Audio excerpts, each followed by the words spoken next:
Doctor association of Bangladesh Comilla medical college শাখার আয়োজনে medical কলেজের নবীন চিকিৎসক সংবর্ধনা ও চিকিৎসক মিলনমেলা অনুষ্ঠিত হয়েছে। মঙ্গলবার ২৬ নভেম্বর রাতে নগরীর ঢুলিপাড়ায় ভার্চুয়াল ফার্ম টাউনের অডিটোরিয়াম হলরুমে এই অনুষ্ঠানের আয়োজন করা হয়।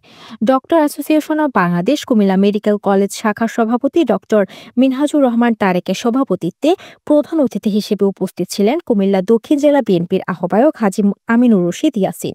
প্রধান অতিথির বক্তব্যে হাজী আমিনুর রশিদ ইয়াসিন বলেন, নতুন বিপ্লবে যারা জীবন উৎসর্গ করেছেন তাদের ত্যাগের মূল্যায়ন করতে হবে।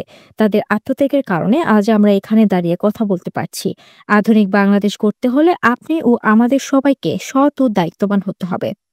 অনুষ্ঠানে বিশেষ অতিথি হিসেবে উপস্থিত ছিলেন কুমিল্লা মহানগর বিএনপির আহ্বায়ক উদ্বাতুল বারী আবু, কুমিল্লা মহানগর স্বেচ্ছাসেবক দলের সাবেক সভাপতি নিজামুদ্দিন কায়সার, মহানগর স্বেচ্ছাসেবক দলের সাবেক সভাপতি মোহাম্মদ জসিমউদ্দিন, ড্যাবের কেন্দ্রীয় কমিটির সিনিয়র যুগ্ম মহাসচিব ডাক্তার মেহেদী হাসান, ড্যাবের কেন্দ্রীয় কমিটির সাংগঠনিক সম্পাদক ডাক্তার আবু নাসের, কুমিল্লা জেলা ড্যাবের সভাপতি ডাক্তার মাসুম হাসান, কুমিল্লা মহানগর ড্যাবের সভাপতি doctor Shovon, Comilla medical college শাখা ড্যাবের সভাপতি ডাক্তার মিনহাজুর রহমান তারেক, মহানগর ড্যাবের সাধারণ সম্পাদক ডাক্তার আরিফ হায়দার, জেলা ড্যাবের সাধারণ সম্পাদক ডাক্তার জাকারিয়া।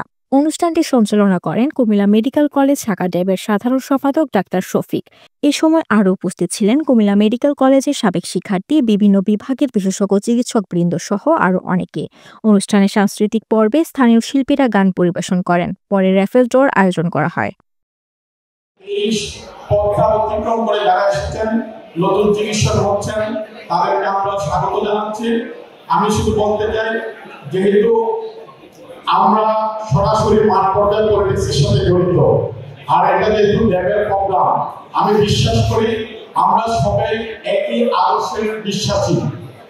তাই এই কারণে আমি শুধু বলতে চাই যে ওইটার প্রতি আমার আদর্শের কথা থেকে আমি বলতে চাই, 2024 5ই আগস্টের আগে সারা বাংলাদেশে আমরা যারা জাতীয়তাবাদী আদর্শে বিশ্বাসী, তাদের যারা মাঠে পরিশ্রম করেছিলাম তাদের উপরে অত্যাচার হয়েছে, তাদের উপরে নির্যাতন হয়েছে। আর আপনারা যারা পেশাজীবী, যারা ডাক্তারের সাথে জড়িত, তাদেরকে বিভিন্নভাবে হয়রানি করা হয়েছে, সেটা আমরা সবাই জানি। এবং আমি প্রত্যক্ষদর্শী এবং অনেকের বক্তব্য শুনেছি। আজকে যে অনুষ্ঠানটা আপনারা করতেছেন, এই অনুষ্ঠান যদি তারা সেদিনে ত্যাগ স্বীকার না করতো, জীবন উৎসর্গ না করতো, আজকে হয়তো আমরা এই অনুষ্ঠান করা দূরের কথা স্বপ্ন কল্পনা করতে পারতাম। এটাই বাস্তব। আজকে তারা চলে গেছে, তখনই তাদের রক্তের মূল্যায়ন হবে, তখনই তাদের ত্যাগের মূল্যায়ন হবে। যদি আমরা আগামী দিনে এখনো যারা আমরা সুস্থ আছি, বেঁচে আছি, আমাদের হাতে আজকে আগামী দিনে দেশ ধরার দায়িত্ব। দেশকে যদি ধরতে হয়, আপনাকে আমাকে সৎ হতে হবে, দায়িত্ববান হতে হবে। আমরা নিজেরা সৎ হতে হবে, অন্যকে সৎ হতে উৎসাহিত করতে হবে। তা না হলে হাজারো রক্ত দেওয়া নির্দ্বিধায় সামনে বন্দুকের নলের মুখে হাত উঁচু করে যারা প্রাণ দিয়েছিল, কি জন্য? আপনার আমার জন্য।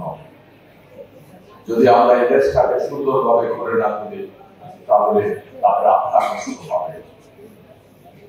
আমরা স্মরণ করি অন্তত জীবনে একবার, ডেলি একবার, না হলেও মাসে একবার। আজকে যে স্বাধীনতা উপভোগ করছি, অনেক ত্যাগের বিনিময়ে, অনেক রক্তের বিনিময়ে। আমার দায়িত্ব আছে, আমার কর্তব্য আছে এই দেশের প্রতি, এই জাতির প্রতি। আসলে সবাই মিলে দেশটাকে গড়ে তুলতে, ঘরে যদি তুলতে হয়, আমাদেরকে প্রথম এবং প্রধান কাজ হল আমাদেরকে সৎ হতে হবে। বিশ্বাস করেন, আমি একজন রাজনৈতিক কর্মী হিসাবে আপনাদের সামনে এই কথাগুলি বলছি না। আমি কথাগুলি বলছি বাংলাদেশের একজন নাগরিক হিসাবে। আমি মনে প্রাণে বিশ্বাস করি আমি বাংলাদেশের একজন সৎ নাগরিক, এবং সবাইকে আহ্বান জানাই সৎ নাগরিক হওয়ার জন্য।